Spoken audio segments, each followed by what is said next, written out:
9, se você pode acompanhar aqui na tela, vamos ficar de pé. Êxodo 39, 32, a partir do 9. Está dando para enxergar aí quem está aí atrás? Amém? O Senhor disse ainda a Moisés: tenho visto este povo, e eis que é um povo teimoso. Quem é teimoso aí diz amém? Aí, ó, tem gente teimoso aí, ó. Vamos lá de novo. Agora, pois, deixe-me para que se acenda contra eles o meu furor, e eu os consuma, e de você farei uma grande nação. Porém, Moisés suplicou ao Senhor, seu Deus, dizendo: ó Senhor, por que se acende a tua ira contra o teu povo, que tiraste da terra do Egito com grande poder e forte mão? Por que deixar que os egípcios digam: ele os tirou de lá, mas com más intenções, para matá-los nos montes e para eliminá-los da face da terra? Deixa de lado o furor. Olha só o que Moisés fala: deixa de lado o furor da tua ira e muda de ideia quanto a este mal contra o teu povo. Olha só, deixa de lado o furor da tua ira e muda de ideia quanto a este mal contra o teu povo. O que Moisés está fazendo pelo povo? Moisés está intercedendo pelo povo. Obrigado, Senhor, pela leitura da tua santa palavra. Eu peço a Ti, fala conosco nessa noite, ó Pai, nessa noite maravilhosa, Senhor Deus, que já estamos sentindo a Tua presença, a alegria do Teu Espírito Santo. Alimenta-nos com a Tua palavra, agora eu te peço no nome de Jesus. Faça-nos entender o poder da oração, ó Pai, o quanto devemos ter uma vida de oração, de intercessão, em nome de Jesus. Amém. Você observa que o povo teimoso, quando eu perguntei quem é teimoso, algumas pessoas disseram amém. E alguns que não disseram, eu não sei se... né? Bom, deixa isso para lá. Mas Deus está irado com esse povo teimoso, um povo difícil, um povo complicado, a ponto de ele falar assim: Moisés, eu vou destruir todo mundo, e a partir de você eu vou fazer uma grande nação. Então Moisés, ele vai interceder pelo povo, e por causa da intercessão de Moisés, o povo não é destruído. Olha o Salmo 106, 23. Deus os teria exterminado, como tinha dito, se Moisés, seu escolhido, não houvesse intercedido, impedindo que o seu furor os destruísse. Então você observa que a intercessão produz livramento. Quando você ora por alguém, você está se colocando na brecha por esse alguém. Você está intercedendo, e essa pessoa, alvo da sua intercessão, acaba recebendo de Deus o livramento. Então a intercessão, a oração, ela produz livramento. A oração corta laços de morte. Você nunca deveria sair da sua casa sem antes dobrar os joelhos e pedir a Deus: guarda a minha ida, Senhor, e guarda a minha volta. Nunca deveria fazer isso. E mais, você nunca deveria dormir sem falar: Deus, eu vou dormir, mas eu sei que o guarda de Israel não dorme. Porque nós temos às vezes uma falsa impressão de que na rua nós corremos perigo, mas em casa nós estamos seguros. Meu irmão, nós corremos perigo na rua e em casa. Então nós temos que orar e pedir para aquele que pode nos proteger na rua e pode nos proteger em casa. A oração nos livra de perigos. A oração nos guarda do mal. Então eu e você precisamos ter uma vida de oração. Não é uma opção, mas é um caso de vida ou morte. Nós precisamos ter uma vida de oração na presença de Deus e entender que é uma arma nós temos nas mãos, que é a nossa oração. Nós falamos com aquele que pode resolver o problema. Deus, o que Deus não pode fazer? O que Deus não pode fazer? Deus é todo poderoso. Ele escolheu agir por meio da nossa oração. Ele escolheu agir por meio da nossa intercessão. Olha Isaías 38:1, coisa interessante. Por esse tempo, Ezequias adoeceu de uma enfermidade mortal. O profeta Isaías, filho de Amós, foi visitá-lo e lhe disse: assim diz o Senhor, põe em ordem a sua casa, porque você morrerá, você não vai escapar. Ele fez questão de frisar ali, né? Põe em ordem a sua casa, porque você morrerá. Aí só para finalizar mesmo, e você não vai escapar.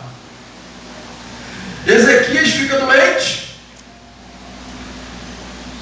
e o homem de Deus vai visitá-lo. Deixa eu perguntar uma coisa para você. Se você fica doente, e o pastor vai visitar você na sua casa,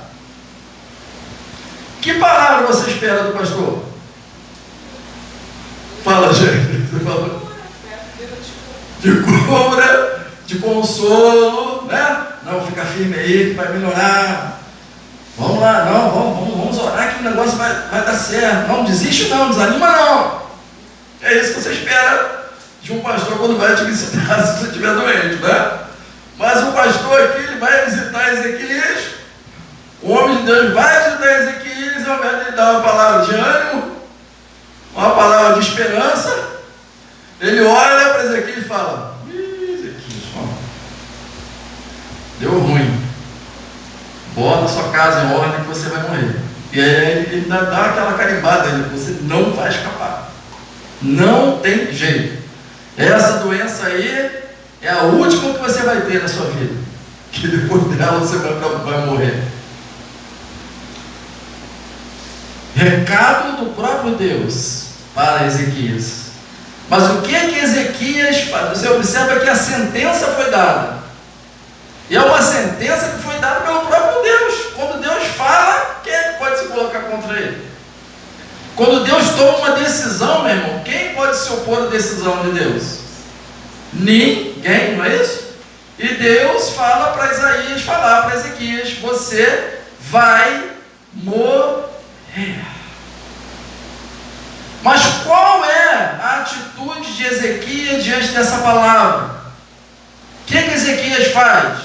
Ezequias dobra o joelho na presença de Deus. Ezequias chora na presença de Deus. Ezequias pede misericórdia a Deus.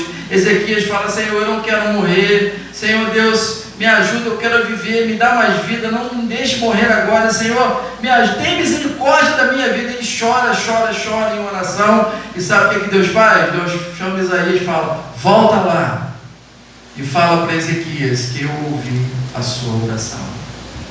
Eu vou estar acrescentando mais 15 anos de vida à sua existência. Meu irmão, Deus ouviu a oração de Ezequias e Deus ouve a sua oração. Amém?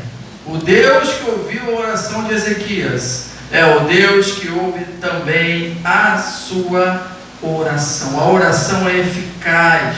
Nós temos que entender que a oração, ela nos evita tragédias na vida. Muitas tragédias na vida podem ser evitadas se nós tivermos uma vida de oração, uma vida de intercessão, realmente uma vida ali diariamente na presença de Deus. Você observa que Ezequias não aceitou a derrota da sua vida, na sua vida, mas ele ora, ele clama, ele busca a Deus, e ele se coloca na presença de Deus, e ele chora, e ele pede a Deus misericórdia. E meu irmão, se nós pudéssemos dizer que Deus tem um ponto fraco, que Ele não tem, mas se nós pudéssemos dizer que Ele tem um ponto fraco, esse ponto fraco seria a oração. Porque quando nós oramos com um coração sincero, com um coração quebrantado, Deus, como pai, quem é pai e mãe sabe, quando o filhinho chega perto, né? com um coração sincero e chega ali arrependido, pede perdão ao pai, qual pai, qual mãe que não perdoa o seu filhinho?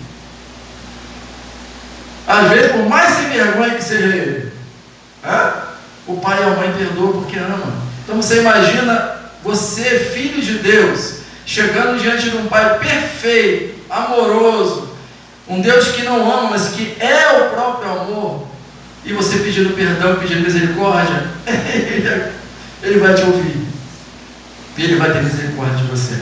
Mas você precisa fazer o quê? Clamar ao Senhor. Ao contrário, muitas pessoas diante da derrota, diante do perigo, se calam. Sabia disso? Não tem uma vida de oração, fica reclamando com os outros. Eu já falei muito mesmo, não adianta você ficar reclamando com os outros. O tempo que você fica gastando para reclamar com os outros, bota o joelho no chão e fala com Deus. Dá uma olhadinha em 1 Samuel 3,12. 12 ao 14, depois o 18. Naquele dia farei contra Eli tudo o que eu disse a respeito da casa dele, do começo ao fim.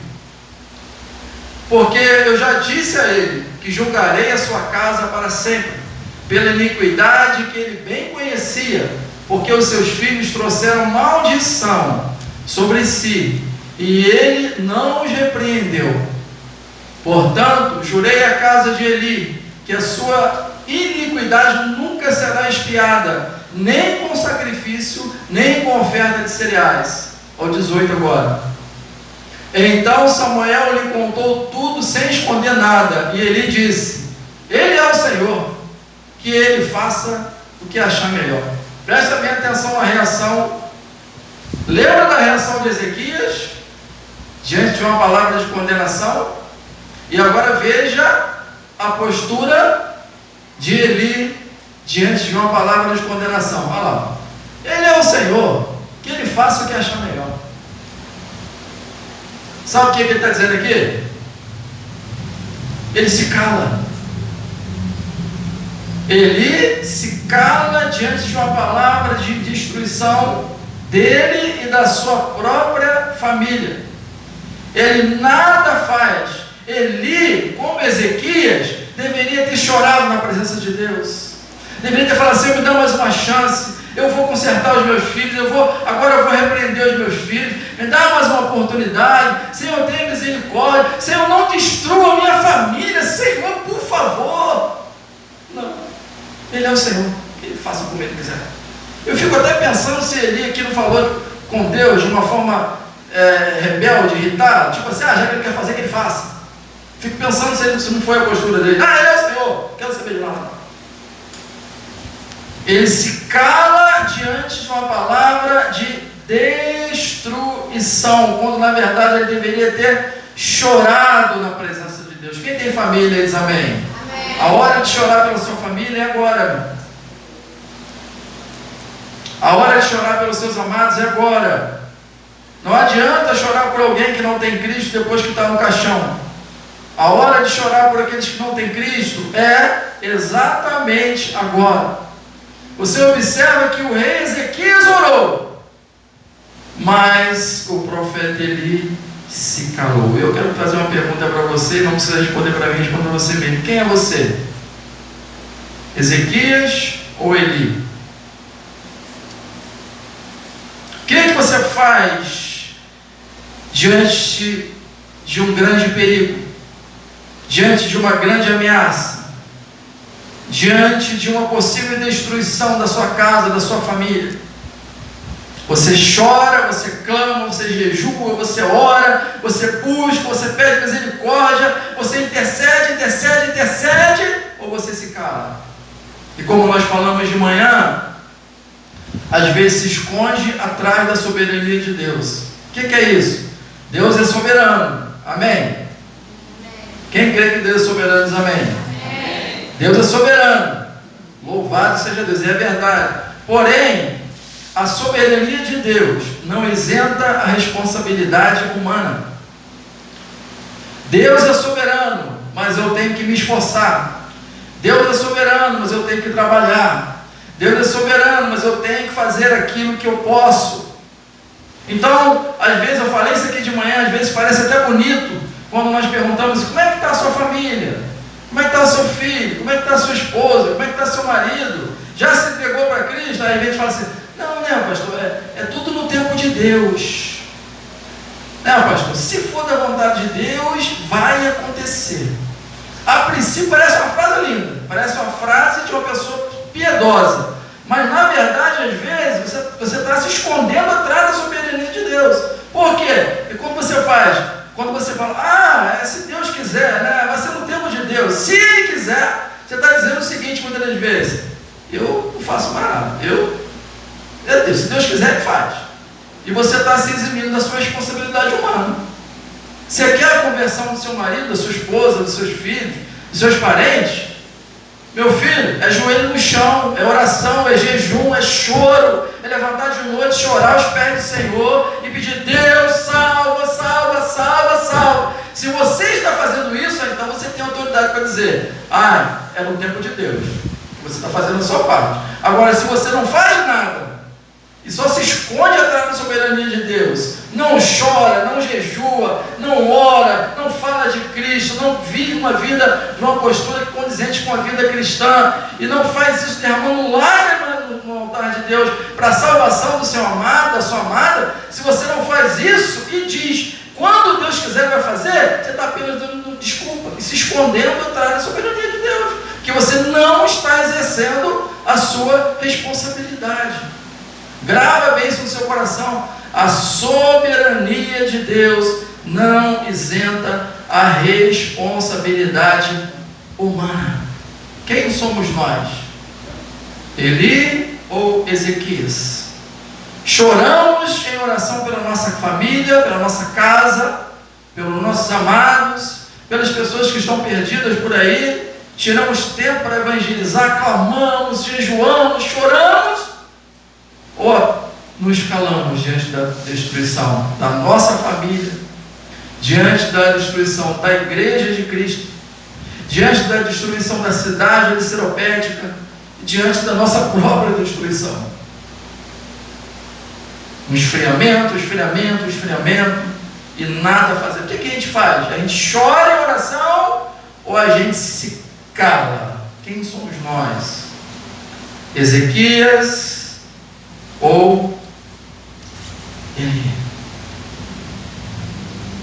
Nós precisamos ter uma vida de intercessão. Então, a hora de chorar pelo seu filho, a hora de chorar pelo seu marido, a hora de chorar pelos seus pais, a hora de interceder por membros da sua família que ainda não professam a fé cristã, é agora.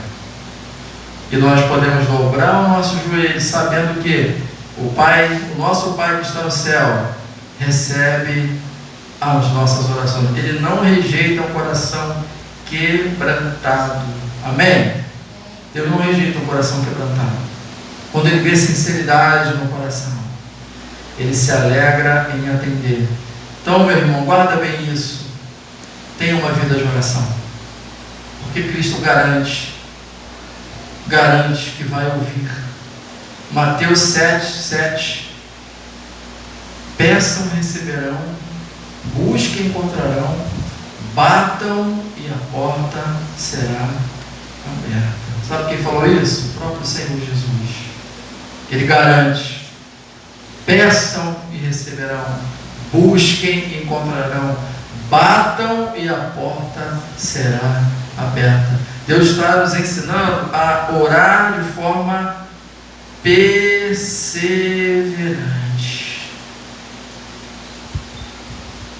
E orar por quem? Só pela família? Não, orar até pelas pessoas que perseguem você, porque os filhos de Deus procedem dessa forma. Quem gosta de ser perseguido, diz amém. Mas a palavra de Deus nos ensina que os filhos de Deus oram até pelos seus perseguidores. Amém? Amém. Mateus 5:44, 45. Eu, porém, lhes digo, olha lá, ó, amem os seus inimigos. É fácil isso, irmão?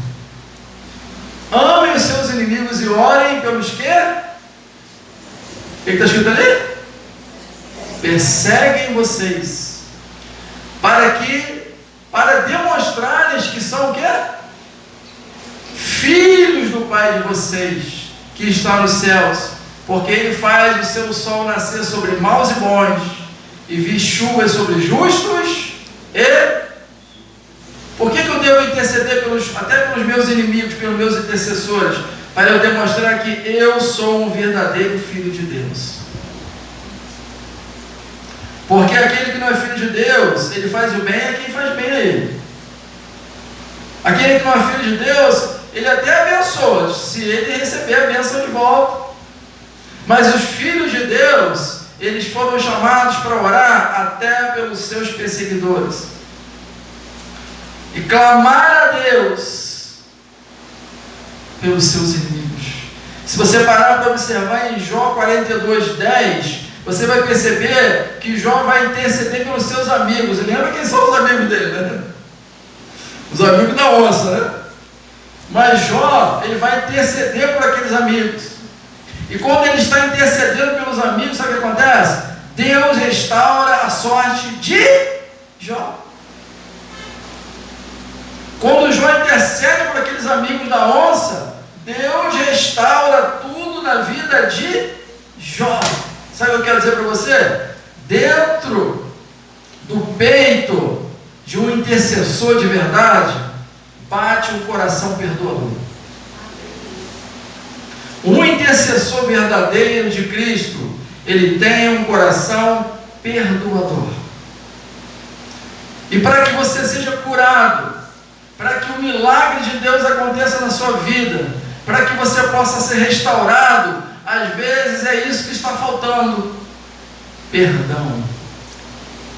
Porque naquela oração que Jó está fazendo ali, está também liberando perdão para tudo que ele sofreu na mão daqueles 3 camaradas. Então, às vezes, o que está faltando para nós recebermos o nosso milagre, fruto da nossa oração, do nosso choro, da nossa intercessão, é nós aprendermos a perdoar. Aquele que é o nosso mestre nos ensinou isso lá na cruz. No momento que ele está sendo lá crucificado, ele olha para aquelas pessoas que estão debochando dele: desce daí, você é filho de Deus! Salvou um monte de gente, salva agora a si mesmo! Você não é poderoso? Desce daí! E aí Jesus fala assim: Pai, perdoa, porque eles não sabem o que estão fazendo. Esse Jesus que falou isso é o Jesus que nós seguimos. Portanto, não há justificativa alguma para chegarmos diante de Deus e dizer assim: eu não posso perdoar, Senhor, porque foi muito grave. Não há justificativa. E a falta de perdão impede as bênçãos de Deus na sua vida.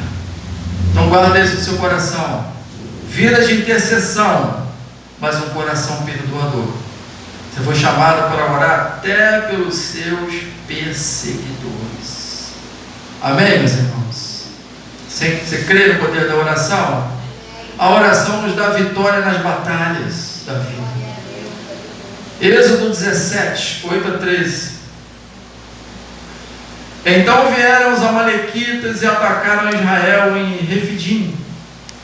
Com isso Moisés ordenou a Josué: escolha alguns homens e vá lutar contra os amalequitas. Amanhã eu estarei no alto do monte, e o bordão de Deus estará na minha mão. Josué fez como Moisés lhe havia ordenado e lutou contra os amalequitas. Porém Moisés, Arão e Hur subiram para o alto do monte.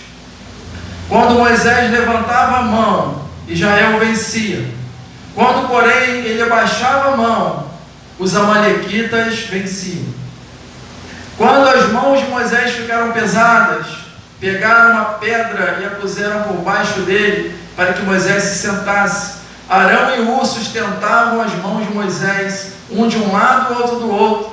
Assim as mãos dele ficaram firmes até o fim, até o pôr do sol. E Josué destruiu os amalequitas ao fio da espada. Então observa o poder da oração, o poder da intercessão. A intercessão nos dá vitória nas nossas batalhas. Enquanto Moisés estendia a mão intercedendo pelo povo, o povo vencia na guerra. Quando ele baixava as mãos, o povo começava a perder. Então observa o quanto é importante você levantar suas mãos em direção à sua casa, em direção à sua família, em direção à igreja, em direção aos perdidos, em direção à cidade seropédica. Levantar suas mãos em intercessão. Aquele povo estava em guerra e Moisés estava intercedendo. Sabe de uma coisa? Nós estamos em guerra. Esse mundo, esse sistema tenta dia após dia destruir a sua fé, destruir a sua alegria, destruir a sua família, destruir a sua paz, destruir a sua vida. É uma guerra espiritual sem fim. E se você não tiver uma vida de intercessão, você não vai conseguir resistir. Porque são lutas espirituais, são tentações 24 horas por dia. Você liga a televisão, você é tentado. Você vai para a internet, você é tentado. Você vai para a escola, você é tentado. Você vai para o trabalho, você é tentado. Você vai dormir, às vezes você tem sonhos que te tentam. Se você não tiver uma vida de intercessão, a sua vida, a sua casa, o povo será destruído. Mas quando nós oramos, quando nós clamamos, quando nós buscamos, Deus nos dá vitória nas nossas batalhas. A oração, meu irmão, muda as circunstâncias. Você crê nisso? E aconteceu uma coisa: você dobrou o joelho, orou, agora vai acontecer outra. A oração muda a circunstância, pode ter certeza. A oração muda as circunstâncias. Se você tiver uma vida de oração na presença de Deus, você vai provar das maravilhas do Senhor. Porque Deus opera, Deus trabalha, Deus age quando nós temos uma vida de oração. Segundo Reis 19, versículo 20, depois 32 ao 34, há uma ameaça sobre o povo. O rei Senaqueribe ameaça o povo, ameaça Ezequias, dizendo que vai destruir todo mundo. E ele ainda fala assim: está vendo o que eu fiz com todas as nações? Era um povo poderosíssimo.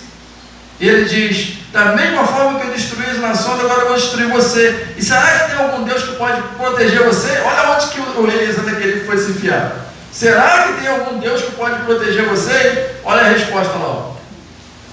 Então Isaías, filho de Amós, mandou dizer a Ezequias: assim diz o Senhor, o Deus de Israel: eu ouvi a oração que você me fez a respeito de Senaqueribe, rei de Assíria.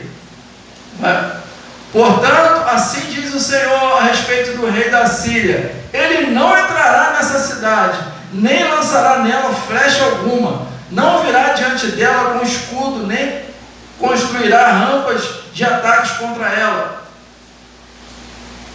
Pelo caminho por onde vier, por esse voltará, mas nesta cidade não entrará, diz o Senhor. Olha agora, porque eu defenderei. Olha o que Deus faz por você, meu irmão, nas suas guerras. Eu defenderei essa cidade para livrar, por amor de mim e por amor do meu servo Davi. Eu defenderei. Ezequias está sendo ameaçado por Senaqueribe. Então Ezequias vai lá e ora e clama a Deus e fala com Deus: está vendo, Senhor? Esse povo está dizendo que vai matar a gente, e ainda está dizendo ainda que qual Deus que vai livrar ele, que vai nos livrar das mãos dele. E Deus fala assim: Ezequias, fica tranquilo, eu vou lutar essa batalha. A oração muda as circunstâncias. Quando você entrega a sua vida nas mãos de Deus em oração, quando você entrega as suas batalhas nas mãos de Deus em oração e confiando, com fé, ele pega essas guerras para ele, e ele então vai lutar as suas guerras. E se Deus lutar as suas guerras, qual a única coisa que pode acontecer? Você ter vitória. Porque Deus não entra em batalha para perder. Olha o que aconteceu, 2 Reis 19, 35 e 36. Naquela mesma noite, o anjo do Senhor saiu e matou 185.000 homens no arraial dos assírios. De manhã, quando os restantes se levantaram, lá estavam todos aqueles cadáveres. Então Senaqueribe, rei da Síria, levantou o acampamento, foi embora e voltou para Nínive, e por lá ficou. Um anjo. Deus não mandou um exército de anjos. Um anjo só. E resolveu o problema. E botou o rei mais poderoso do mundo da época, botou para correr. Esse é o seu Deus, que age, que escolheu agir por meio da sua oração. Não abra mão de uma vida de oração. Não abra mão de diariamente você marcar uma audiência com seu pai. Às vezes diariamente a gente marca um encontro com a televisão. Diariamente a gente marca um encontro com a internet. Rede social. Casou! Ela casou de novo! Quarto casamento!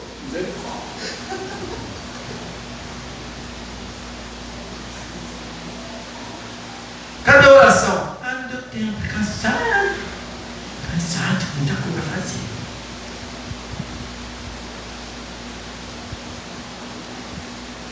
Qual o nome de 3 discípulos de Cristo? Nabucodonosor, Afúncio, é isso? Não sabe? 3 discípulos. E as celebridades? Não, aquela lá casou 5 vezes, aquele lá separou agora, aquela de lá agora traiu o marido, está namorando com o outro, sabe de tudo. 3 discípulos de Cristo não sabem não. Novela conhece tudo. Não, porque aquela ali vai, já sei como é que vai ser o final, aquela vai casar com o outro e tal, e sabe de tudo. Mas não ora. Aí num belo dia chega na igreja e diz assim: pastor, não vou ficar aqui mais não. Mas por quê? Aqui é muito frio. Igreja fria. Não quer mais não. Não ora. Não busca comunhão com Deus. Não te separa tempo para Deus. E quer estar cheio do Espírito? Se você falar isso comigo, eu vou comprar um óleo de peroba ali na farmácia e vou dar para você. Seu cara de pau. Intercessão não é uma opção mesmo. Se você quer continuar vivo na presença de Deus, cheio do Espírito Santo, você não tem outro jeito. É vida de oração. Botar o seu joelho no chão e orar. A intercessão produz salvação. E é por isso que nós temos que chorar pela nossa família agora. E é por isso que nós temos que interceder pelos perdidos agora. É por isso que nós temos que jejuar e dobrar o nosso joelho e chorar, como Ezequias chorou e pedir: tenha misericórdia, Senhor, tenha misericórdia, Senhor, para que Deus possa salvar, a começar pela nossa casa, e se estender aos vizinhos, aos conhecidos, aos colegas de trabalho, aos colegas de estudo, e alcançando pessoas. Porque quando nós temos uma vida de intercessão mesmo, meu irmão, quando uma mãe ora fervorosamente por seu filho, perseverantemente, fervorosamente, o fruto vai brotar. Quando uma esposa ora fervorosamente pelo seu marido, perseverantemente, com lágrimas e com fé, o fruto vai brotar. Agora, se você ficar só falando, é o tempo de Deus, né? É o tempo de Deus, não vai acontecer nada. Porque a soberania de Deus também passa pela nossa responsabilidade. E a nossa responsabilidade é rasgar o coração na presença de Deus e orar, falar: Deus, salva minha casa, salva minha família, salva meus filhos, salva meus netos, salva meus primos, salva meus irmãos, salva o meu colega de trabalho, salva o meu colega de estudo, salva o meu vizinho. E você pode saber de uma coisa: você não está falando sozinho, você não está jogando palavras no chão. O Senhor está colhendo a sua oração. E o fruto vai começar a brotar. Você crê nisso? Aquele que tem fé em Deus, que vive para Deus, que é um servo de Deus, crê nessa palavra. E ele vê os frutos acontecendo. Feche seus olhos. Daniel, tranquilo.